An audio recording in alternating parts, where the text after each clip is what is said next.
What's going on, ladies and gentlemen, boys and girls? Welcome back to the Unfiltered Experience. It's Friday night, 5 p.m. Pacific Standard Time, your place where we have unfiltered conversations with myself, Mr. Christopher Rausch, the No Excuses Coach, and I'm joined by my beautiful brother from another mother, Scott Goyette, right Scott here with Goyette. Christopher Rausch. Happy Friday, brother. Good to see you. How's life? How's things? Oh, man, Chris couldn't be better.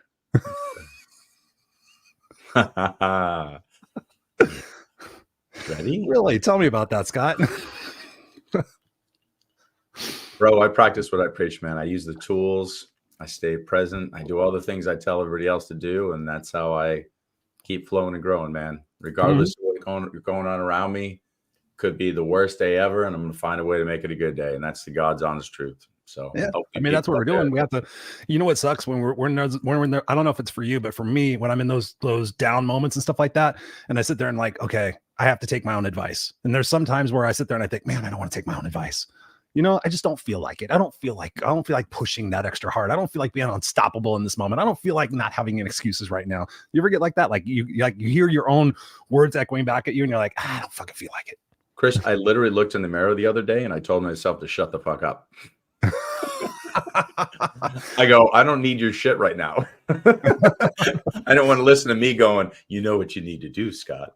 But I will say this. And I want to share this with everybody because one of the most beautiful things about being a coach or a teacher, or professor, or anybody who's in a leadership role, who's leading by example, the thing that I tell every single client, every single student I have, I say, if you have your why, your purpose, your mission truly in alignment with you, it's a stabilizer. So no matter what hits, your identity shifts, your vision shifts because of things that are outside of your control. As long as that's tight, even when the thing just tries to tip you off that tightrope, you won't fall over. You're going to be balanced weird. You're not going to feel good and it's going to be upsetting, but you'll still be standing. So if you guys have not really come up with a concrete mission statement, why statement, purpose statement, which I walk you through and teach you to do in the 12-week program, which starts on Monday. I can guarantee you that if you walk through that, you'll have the same tools that are allowing me to deal with some stuff that's pretty much semi-devastating. I think it's fair. Yeah, I think it's fair. Yeah, I think it's fair. Semi-devastating. We won't reveal that now, but I will say this, that I'm going through all the things right now. And I don't know, I feel like I'm looking at myself. Your energy still looks good because I've got a why, got a purpose, got a mission. Feeling okay. Yeah. I mean, that's what it's all about. When at the end of the day, when we get up in the morning and we sit there and we have those tough challenges, that's what is our true north, is to be able to sit there and say, okay, why the fuck am I here? Irregardless of all the extraneous stuff that happens in our life, the business stuff, the personal stuff, whatever stuff, the spiritual stuff that happens, at the end of the day, why am I here? What is the purpose for me here? My journey here is to learn lessons. I believe in that. So we have to go through those challenges. So I believe in that. And our journey also is to embrace and enjoy the moments like we talk about. I mean, really, I was just watching, somebody sent me a cool video the other day. And it was there was this cool thing. I was talking about how their life, it was like this whole thing set to music, you know, those little things that you get. And it was talking about the fact that all their life they had been going for the egoic things. They've been going for the financial things and the monetary and the possessions and the ego and all that other stuff. And as the thing's scrolling up and you're reading this and it says, but I've got to this point in my life where I realize that when I pet my dog or when my kid laughs or when my wife, you know, says something beautiful or there's an amazing moment, in those moments right there, that's what it really means to be alive. And that when you think about it, it's going to be someday that I'm going to be happy, then that's ridiculous. I mean, really, regardless of the stuff we're going through, we can choose to find happiness in those bitter moments, right? 100%. I mean, listen, this is a world with intentional suffering. When you take the reality of what we are, we're just consciousness, we're love, we're the authenticity that we seek to find. This is a world of suffering. When we create polarities, we're going to have, you know, extremes. Within that, there's going to be suffering because you're going to have one way, you're going to have the other way. If somebody's doing well, somebody else isn't. And that's just part of the game. You want to just talk about mission today, or are we going to have a guest on? We have a guest. Yep. Actually, I see him in the back studio. He's getting ready. Give me a thumbs up, Mr. Wally, if you're good. Wally is good. All right, ladies and gentlemen, boys and girls, fasten your seatbelts because we have an amazing show for you tonight. We've got a really cool guest that I got this opportunity to meet this gentleman back at the Power of We symposium that I spoke at a couple of years ago. And there was a lot of different speakers there, but this particular speaker Scott, was definitely a set apart, and he's got such an interesting story, and I'm excited to have him here tonight because I know he's going to empower and inspire all of you guys. Mr. Wally Green, please welcome him to the Unfiltered Experience. What's going on, Mr. Wally Green? Hey, how you doing? I'm good, man. I'm good. Great to be here. Good to see you, man. It's been a while, huh? Yeah, man. It's been a long while, actually. When was that? Was that 2022? Yeah. Yeah. Almost a year and a half, I think. Wow. Yeah, I remember seeing you there, and that's actually where we met. We met at the Power We Symposium, and when you got up on stage and you started telling your story, I was immediately captivated. And then after you spoke, I got an opportunity to interview you on the YouTube channel, and got to talk about, learn more about your story. And I remember the conversation that we had about kids. You remember the conversation we had about kids? I think so. Yeah, we were talking about the beauty of the fact that we're always going. Like I was just telling Scott, we're always going. We're in our ego. We're trying to accomplish things, right? But when we settle down and we see our baby smile, right, where our kid says, "I love you, Dad," that really kind of impacts us. So my question to you first, Wally, is when you think about your life and you think about being on the show, The Unfiltered Experience, where we have unfiltered conversations to lift people up, to give people the belief and the faith that they can change their situation where they're at now. What do you want to get across most people tonight? What message do you want people to walk away from this conversation tonight? Man, the biggest message I want people to walk away from is that, and it sounds cliche, but it's actually reality, that no matter, what situation you're in, no matter how bad, things are, there's always a way. There's always a light at the end, as they say. It's just, you just have to figure out how to find it. But it's there. It's always there. It is. How do you figure out that? Go ahead, Chris. Oh, I was gonna open up the conversation with him by telling him this. So tell me about, and I know this, tell me about a low point in your life, Wally, that where you really had to kind of apply what it is that you've learned and you're saying right now. So talk to us about that moment where you had to get clear about that. Man, I think the lowest point in my life probably came when I had got sent away for about 2 years to boarding school. And, I grew up with a very narcissistic, abusive stepfather. He used to beat up my mom all the time. And for me as a kid, I've always wanted to protect my mom. It's a thing that I wanted to protect. I just always wanted to protect my mom. And when I came back from this boarding school, I was a much stronger person. I was a different person. And, on the way back, the only thing I could think about was protecting my mom. And there was an incident in my home where my stepfather went to grab my mom by the throat. And as he was doing it, I just looked over and he looked at me and he says, what are you looking at? You're going to get the same thing. And I immediately just lost. I lost my whole mind. I ran out the house. I came back with a gun. And I don't remember running out the house, but I remember when I came back and I put the gun to his head and I was going to end my stepfather's life.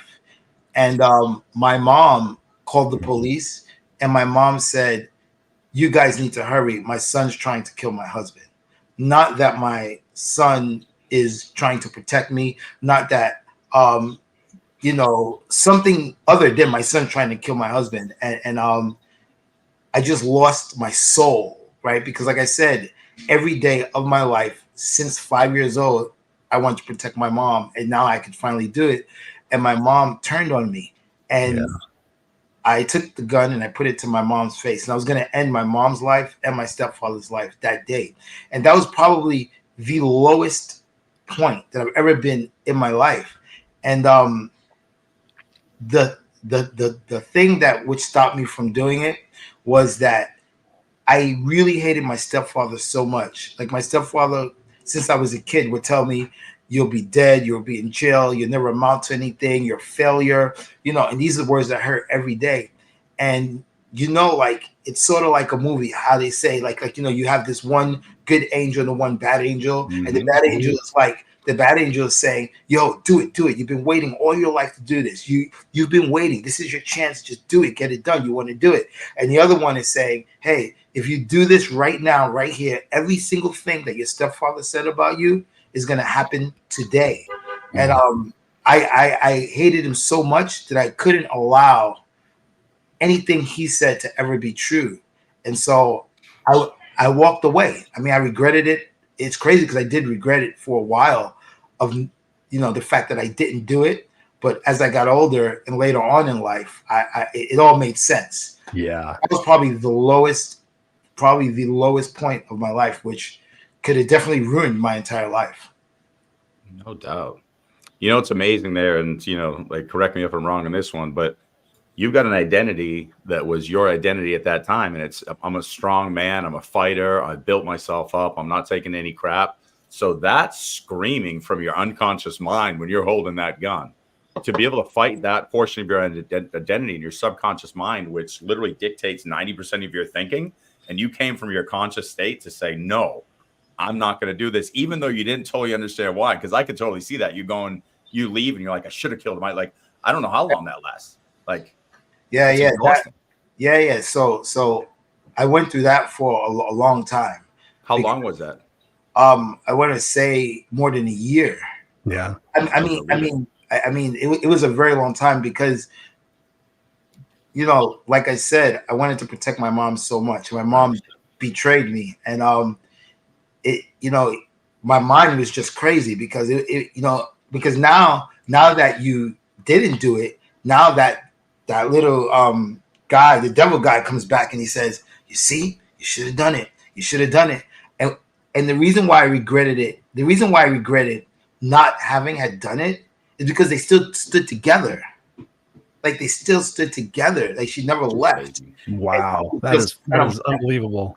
Yeah. And that's what made it really, really hard for me.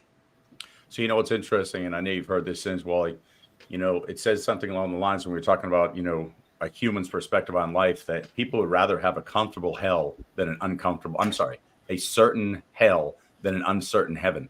So there's a truth to that. And I mean, think about it. Like, so many of us are like, at least I know what to expect. And so when you were saying, like, my mom, it's not that your mom did something to you. Your mom couldn't get out of her own way. And I know you know that now. Yeah. And it's sad and it sucks. And that's one of the hardest things, is to be the person in your lineage to say, I'm going to be the change, in the face of somebody who, like, but I wanted to bring you with me. And sometimes those people can't come with us. What's going on with your mom now? Do you guys have a relationship? Are you still? Yeah. So it's been really difficult. I kind of stopped talking to her. Sure. I tried to get a relationship with her later on in life, but she was still together with him, and then two, she never acknowledged. Like, I never got a sorry. I never got any acknowledgement from her, and that just made me violently angry. So it made me so angry inside, and so I just chose my mental health over all of that, and I just completely stopped talking to her. She passed away not too long ago. It's been like maybe a year ago. She had passed away, and I actually made a video about this on Instagram, and in the video I'm telling the story, and I'm saying that these are the scars of domestic violence. When my mother passed, I had no feeling of it. It's almost like I didn't care. Right. And that's kind of crazy to say, that you don't care that your mom passed. And in my video, I explained that these are the scars of domestic violence. So at the end, I said, don't be me and don't be my mom. Get help. So yeah, that's crazy, but yeah. I mean, it's not crazy at all. That's the funny thing. It's crazy, but it's not crazy. Like, it sounds crazy, but it totally makes sense. Like, so many people, like, I can imagine just feeling numb in that moment. So what are some of the ways that you've processed your anger? Because I mean, we talk about this all the time. I host men's retreats, and I'm always trying to help guys. I mean, think of, like, your emotions, the way your emotions go. Usually fear, guilt, and shame lie lower in the body. Sadness sits in here, and we've got this big, whipped cream topping of the sundae with anger. And so usually, and I know you know how this works, you're sitting here with so much sadness, like, why is the world like this? And then it pushes the anger out, and then we go crazy. How do you process that? Because I mean, I have my tools. I play basketball, I meditate, I'll scream into a pillow. But man, there's times where it's like you're scaring yourself, going, this shit is getting big. What do you do? So you know, they have that term, turning pain into purpose. Yep. And so it was, and it wasn't until recently, so we're talking pandemic, when I kind of like really started telling my story and started really trying to understand everything.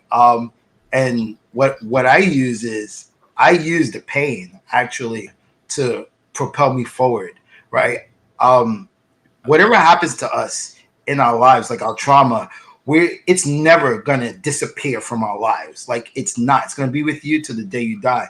But it's how you process it. It's what you do with it. So Yep. for me, what I do is I go back to that dark moment. I hear my stepfather saying, "You'll never be successful. You'll be a failure. You'll do this and you'll do that." And just the same way that I walked away from ending both their lives because of that, I use that for everything now. Whenever I'm in a moment where I can't, you know, I'm frustrated, I just listen for that voice. Oh, you'll never be successful. You'll never be do this. And all of a sudden, I got this energy now because there's no way it's going to be right. Yeah. So, I mean, that's how I do it. I turn the pain into purpose and I run with that. It's so true, dude. It's so true. I mean, because when you're able to do that, I mean, you're able to find that leverage in your life, right? I mean, that's what I think about in my particular situation of being homeless and finding, you know, so much angst and animosity towards my mom, and thinking like all the time she called me stupid. For me, when I was 17 and that guy believed in me and said, "Hey, go get your GED." And I thought, I'm going to prove to the entire world, I'm not going to get my GED. I'm going to get a master's degree. And so to your point, I mean, that's sometimes we do have to go dark. And that's some things that I do in my coaching is I get people to see things from a dark perspective, because we change when the leverage is bad enough, right? We change when the leverage is bad enough, but why can't we proactively find that leverage for ourselves to make those changes? You made those changes. You shifted your life from being an inner city kid who was supposed to be, you know, the stereotypical, you're going to go to jail and be a loser and everything. But then you turn your life around. You make that decision to turn your life around, and then you ultimately find a bigger why in your dream of dreams, because you gave a TEDx talk, which I watched yesterday, and I've watched it before. And talk to us about that journey of being able to have that bigger why to sit there and say, okay, not only am I going to be not a product of hate, but now I'm going to be a product of love. I'm going to love myself, but now I'm going to see the bigger picture for humanity. And I'm going to try to stretch this not only to myself and to the people that I care about the most, but I'm going to stretch this out to humanity. What inspired you to go that big? I mean, going from being where you were at to okay, now I want to be a peacekeeper for one of the most feared nations in the world. Talk to us about that journey. Yeah. I think what happened was, it was when I first went to Germany, when someone actually saw something in me and they wanted to get me out of the circle I was in. They sent me to Germany. And I think that was the first step, because even though I went to Germany, didn't mean I wasn't that angry, violent kid. I was still an angry, violent kid. But I was just an angry, violent kid without a gang, without guns, without all the things I was used to. And people there were just very nice to me. And they were just like, "Hey, where you from? You're from New York. Oh, we love you, blah, blah." And for a while I was confused. And they have this term, it's called killing you with kindness. Yep. So I got killed with kindness like every day, because I didn't know how to react. You know, there's two kind of people in this world. There's those who come from that life who still have their humanity, and there's those who come from that life who have lost all humanity, right? Sure. I've never been the second, right? I've always had humanity. Even when I was doing stuff, I knew what I was doing was wrong. I knew maybe I shouldn't be doing this, right? So for me, it's hard to punch someone in the face who's telling you that you're the best thing they've ever met. Mm-hmm. And so, you know, I got confused. And then for a while, you know, I was trying to process it. And then, you know, again, the little angel that comes and talks to me and says, "Hey, why are you angry? Why are you upset? You're not in your country. You're not with your gang. You're not being abused. You're not with your abusive stepfather. You're not with your abusive mom. Why are you angry? Here, people actually care about you." And when I started to listen, I started to understand that, you know, not everyone's out to get me. Yeah. The whole world is not out to get you, right? It's not real. They're not out to get you. So once I was able to process that, then I was like, you know what? Maybe people really like me for me, and not because I can pick up a gun and go fight, right? Maybe they like me because I'm just me, because I'm Wally and that's it. And I'm this cool guy from America. And once I figured that out, then that's when my heart started to open up towards, you know, other people and other cultures, and more understanding about why people live the way they live. Yeah. Instead of me wanting to be like, oh, I don't like this, or I don't like the way that is, I started to think, well, why is it that way? Let me find out deeper. And then that's how I started to change. I just want to say before you ask any other questions, what you said was beautiful when you said you sat there and listened to that angel and you made a conscious choice in that moment to say, maybe people can just like me. That's a really difficult shift for many people. So to your point that somebody he just lost humanity, full bigotry, dehumanize others.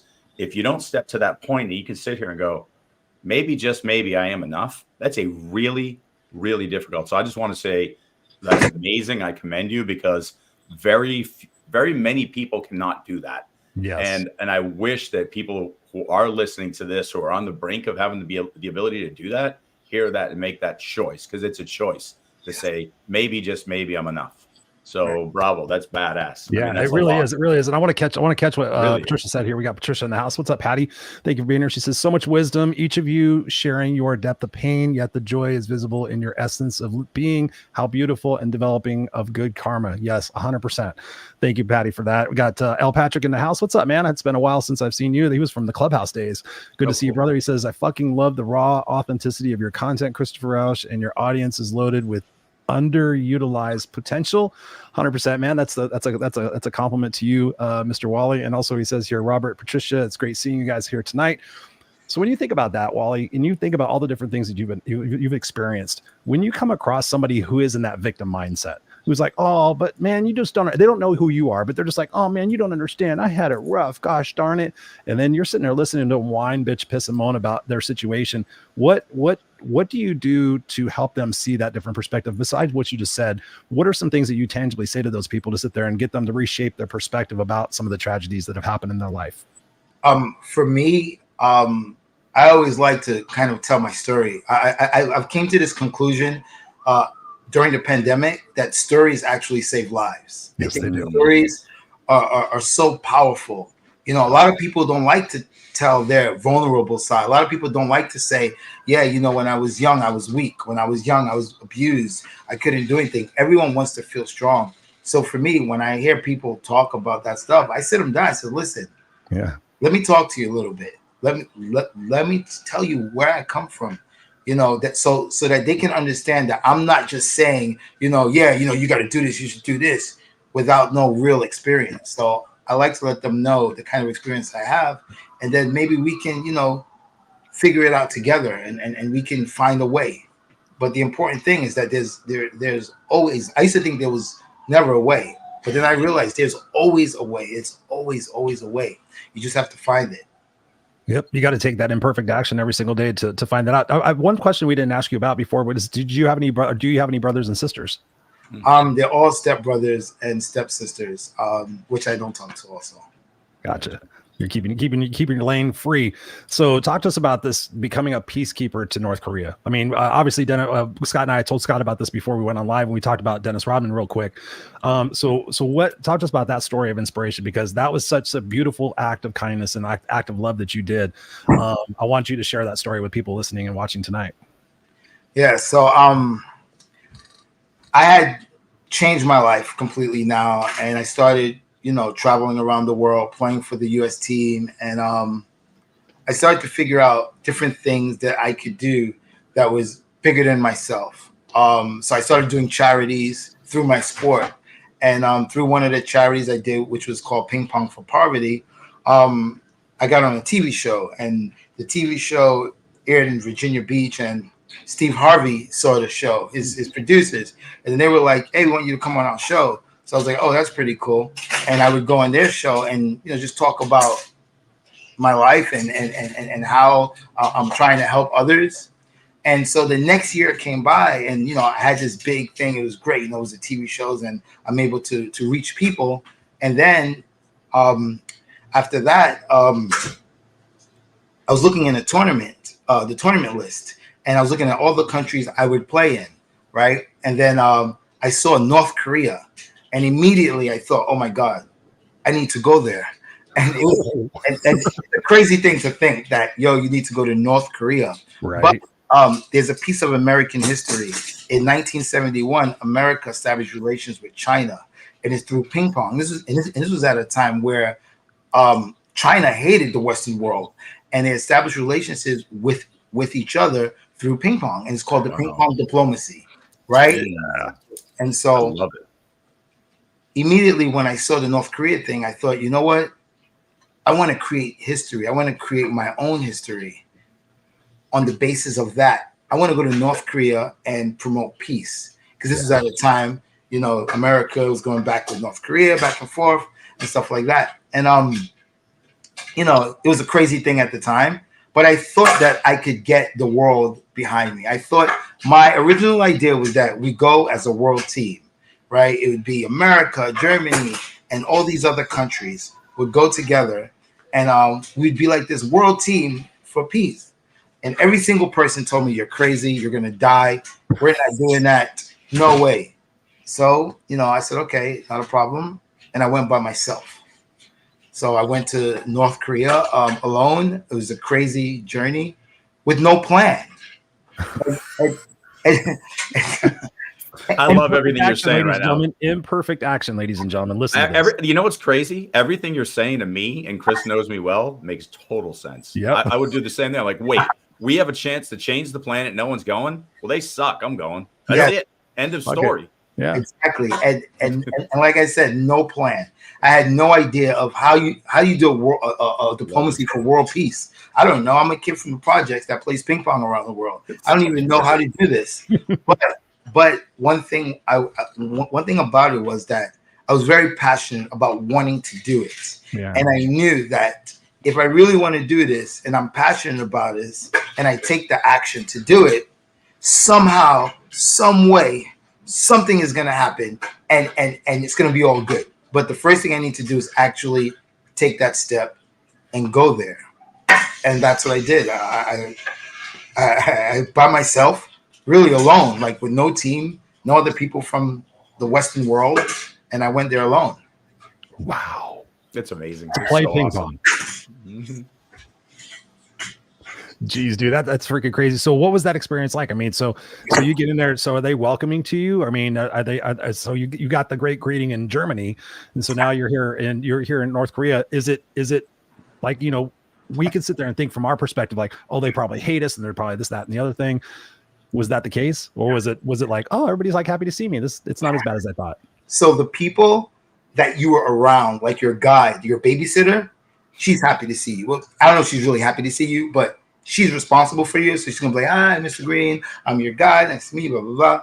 But I had to play. So the way this thing worked was I got to play against a North Korean person. And for sure it was set up because I could play against the Chinese and the Vietnamese. And by the way, all the countries that were there were all the countries that hate America. All of it. Jesus. Syria, China, Russia. Like all the ones that don't like us are the ones that competed in this competition. Yeah. Right. So, you know, for me, it was just kind of surreal that, you know, it's just me. It's the only person here. But somehow I got to play against a North Korean player, right? And when we were coming out to the stadium to play, it's the referee, North Korean player, referee, and me, well, umpire, and me. And as we're coming out, there's like 5,000 people sitting in the audience, right? And you can feel, when I say you can feel hate, you can feel it. You can feel as I'm coming out, there's like these sounds that people are making that, and it's sort of like this weird sound. But when you got 5,000 people making it, it's just crazy. So, you know, we're coming out and of course everyone's eyes on me and I can feel all the eyeballs like on my body. Like it's the craziest thing. So I come out. Are you wearing like Team USA on your back or something? I got a big USA flag. Okay, I want to get a visual for people. With a target on your back. Big USA flag on the side, and then a lot of things go through your mind, right? Especially if you watch a lot of movies, you know, hey, if one person decides to attack me, everybody's gonna attack me. I can't do nothing. And then you have to remember, when you're there, you have no Wi-Fi, you have no cell phone service, and they take your passport. So all that is in your head during everything going on. So you know, we go out and then we start this match. And as we start, I've forgotten about everything already. I've already like forget the people. I'm gonna beat this dude. Right. And so I start playing, and I start going up, making a lot of points.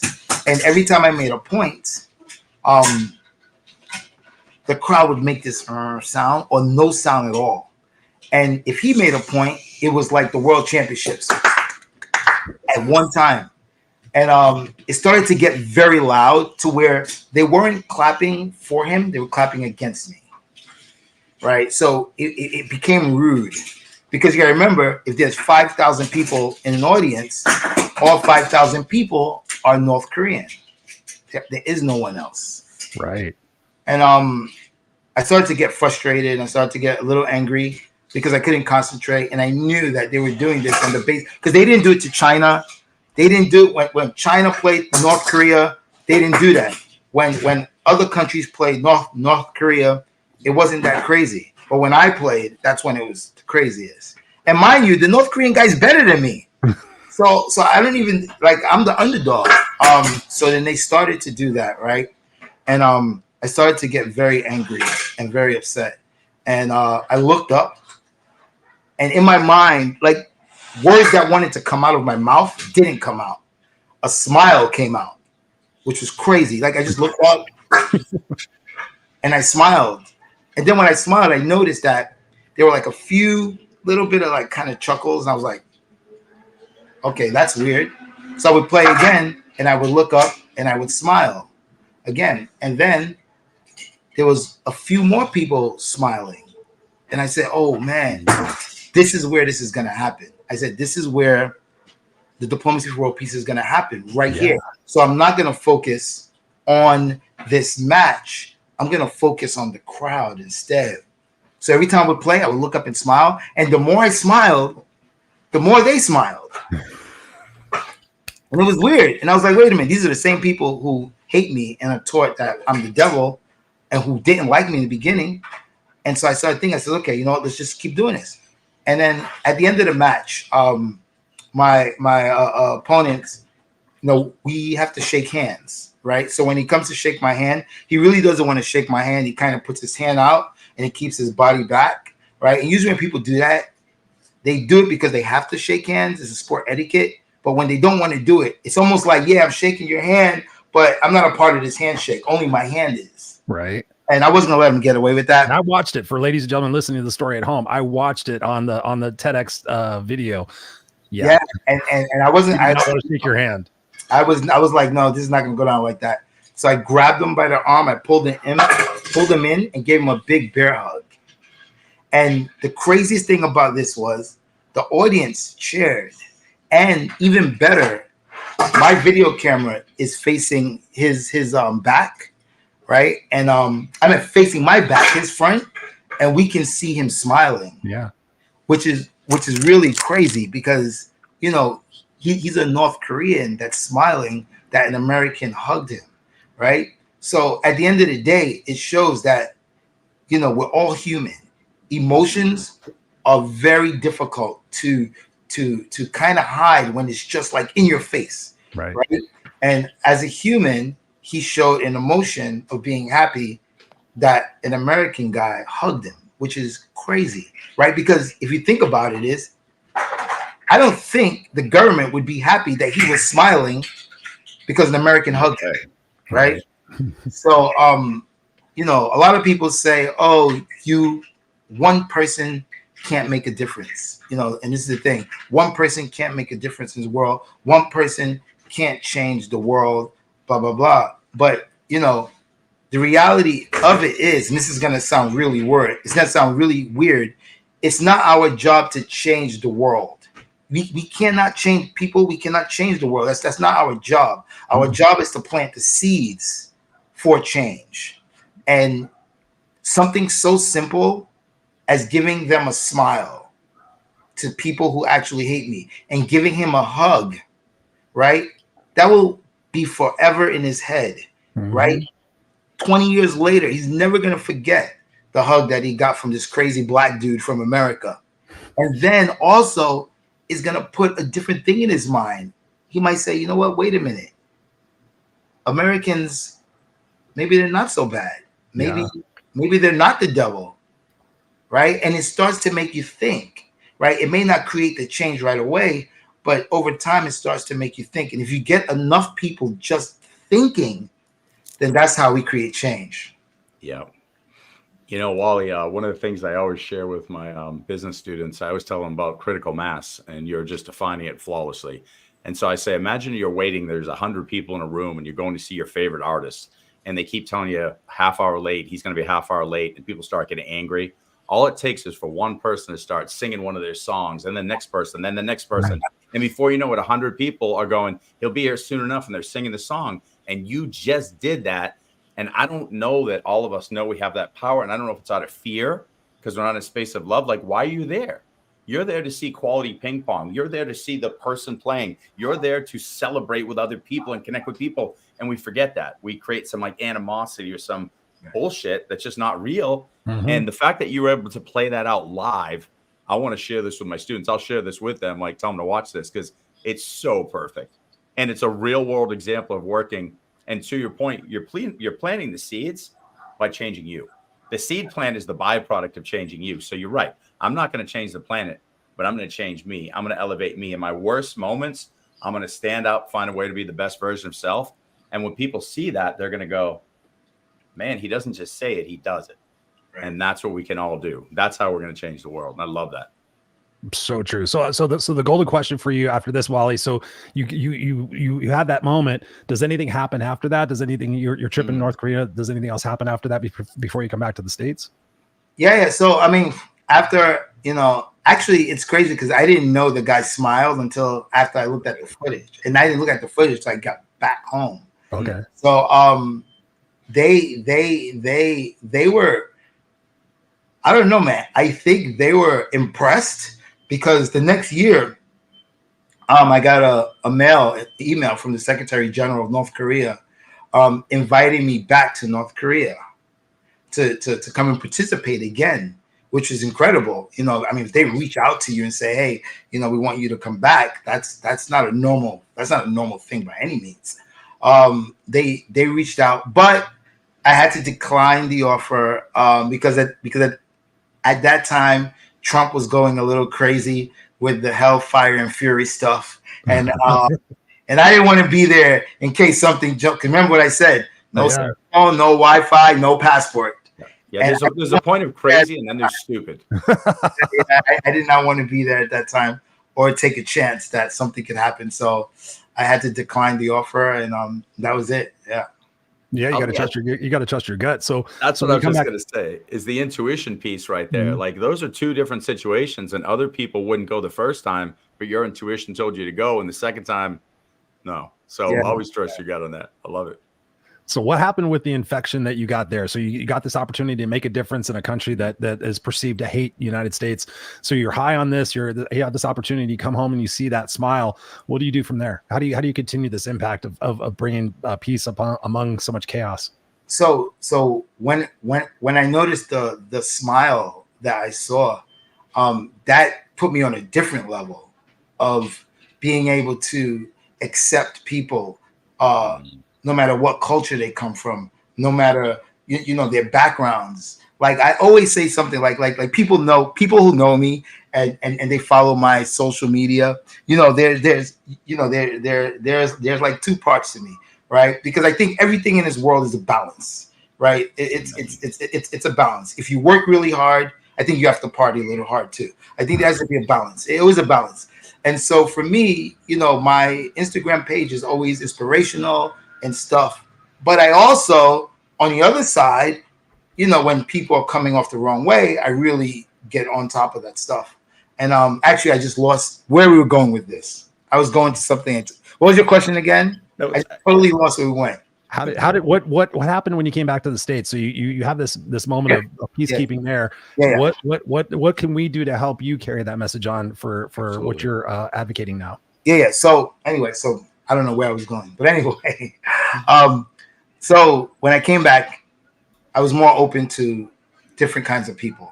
So, now I remember where I was going with that. So I'm the kind of person now that I kind of like try to understand why someone is doing something. So, for example, like when we talk about, let's just say the Taliban, right? I always say that, yo, put me in a room with the Taliban. Let's talk. Yeah. And I would feel comfortable. I would feel comfortable sitting in a room and asking why, right? Whereas the old me would be like, I don't care why. You're an ass and I don't like you. Right. For what you do. But now, no matter how crazy things are, I still can ask why, so that I can get a better understanding as to what's the method behind what they're doing. And I think seeing that video of the guy smiling proved to me, like I said before, that, you know, we're all human in this world and we all have emotions. We all laugh and cry the same way. We just have to find a way to reach people. Amen. Boom, boom. Ladies and gentlemen, boys and girls, what an awesome conversation tonight. I just put up here, seek first to understand, then to be understood is what you're exemplifying here, Wally. Man, what an honor to have you here talking with us tonight. Where can people get a hold of you, your social media? Where can people learn more about what Wally's got going on? The best place is usually my Instagram is Wally Green NYC. Is always the best place to actually reach out to me or, you know, see some of my content. Pretty inspirational stuff. Dude, this has been fire. Any final questions, Mr. Scott, before we let Mr. Wally go? I just got the final comment that I love the fact that he's doing the, you know, whole thing with aligning his mission. You know, he said it right there, like the idea of like, you're making sure you're doing the right things to connect with people. You're asking questions, you're asking their why, their mission, and you're interested. If we all did that, if we all said, listen, I want to know why you do something, what does that do? It encourages empathy, it encourages communication, it encourages oneness. And we don't have the divide that we have. So you're leading by example right there and planting the seeds. So thank you for that. Appreciate you. Appreciate it. Amen. Amen. Wally, I'm going to put you backstage right now. Don't go anywhere because I still want to have a chat with you before we end the show. But thank you, brother, for being here. Thank you for sharing. And most importantly, thank you for being a part of the solution. It's so massively important. So don't go anywhere. We're just going to end out the show. Wow, Scott, I told you it was going to be a fantastic conversation, right? Just an amazing individual who's out there taking that imperfect action that we talk about here and listening to his soul, right? You know, in that moment of holding that gun. And if you guys join the conversation anywhere but in the beginning, go back and watch the beginning of this, because Wally starts off this conversation talking about that he was at a point of no return, really, right, Scott? He was at a point of no return. And the thing that got him, and I love this, the thing that got him to switch is, I'm not going to prove you right. That father-in-law of his was sitting there saying, you're a piece of shit, you're this, you're garbage, you're going to go to jail. And he sat there and thought, I'm going to end this right now. I'm going to, nope. Then he would be right. Let me just stop and think and reconsider. And I love the fact that he says, you know, why? Ladies and gentlemen, boys and girls, in your life, ask yourself why. Why should I look at it from a different point of view? Why can I find empathy and forgiveness for somebody who perhaps went through some really fucked up things that, you know, didn't mean to be the person that they were? Ask the deeper question, the why. I don't know, Scott. I think it's pretty amazing. You know, like when you think about, can one person make a difference in this world? What do you think? Oh, I mean, you know my answer to that. 100%. It's only one person that's going to make a difference. One person is going to create that start of that critical mass and change the planet. I mean, we've seen it for good and for bad. And currently, I think we're in the space of chaos and everybody thinks, oh, the world's going downhill. Nope. It's waiting for the hero. It's waiting for the hero to change this world. And that hero is you. And that hero is every you that's listening to this right now, whether it's Wally, whether it's Chris, whether it's me, Robert, Darlene. I mean, it doesn't matter who it is. It's you. So go out there and be that one person that changes the world, because you've got it. There's no question. And you're going to plant those seeds organically by being the best version of yourself. So I'm a believer. So true. I'm also a dreamer, though. Yeah. But we all just, I mean, like it says right behind you, literally go love now, and go love now, starting with yourself first, ladies and gentlemen. That's what we preach here on the show. Scott and I are here to help you. Scott and I both have programs. Reach out to us, because the opportunity that you have to work directly one-on-one with us is pretty spectacular. And the opportunity for you to shift what it is that's not working in your life is pretty incredible too. We bring you this free information all the time, but just imagine what opportunities you could have by investing in either one of us to further that opportunity. Scott's got an amazing group coaching program starting off on Monday. So obviously you can go check out his social media and everything. I've got a group accountability coaching program that goes on and on. So whatever suits you guys, we're here to serve. We're going to be back here again Friday night, 5 p.m. Pacific Standard Time. Go to theunfilteredexperience.com. Always go to theunfilteredexperience.com. Let us know what you guys want to see. Let us know if there's particular guests you've heard on other podcasts. Go to the Unfiltered Experience in the Facebook group community. Let us know. We're here to serve you guys. We're here to show up every single week, learn and share from our vulnerable standpoints the things that we've been through, so that we can all lift up together and make this world a better place. And Scott and I highly encourage you, go out there and be that change that you complain about. And it's pretty amazing what can happen in your life. We got Bob Donnell in the house. I'll end the show with this, quoting Mr. Bob Donnell: when it becomes acceptable, it becomes inevitable. Ladies and gentlemen, boys and girls, we'll be back here next Friday night. Check us out. We're on podcasts everywhere you can get them, on Spotify, iTunes, whatever it is. Take us with you. We've got a lot of amazing shows out there, and we'll be back here to serve you guys next week once again. So on behalf of Scott and myself, we love you and appreciate you.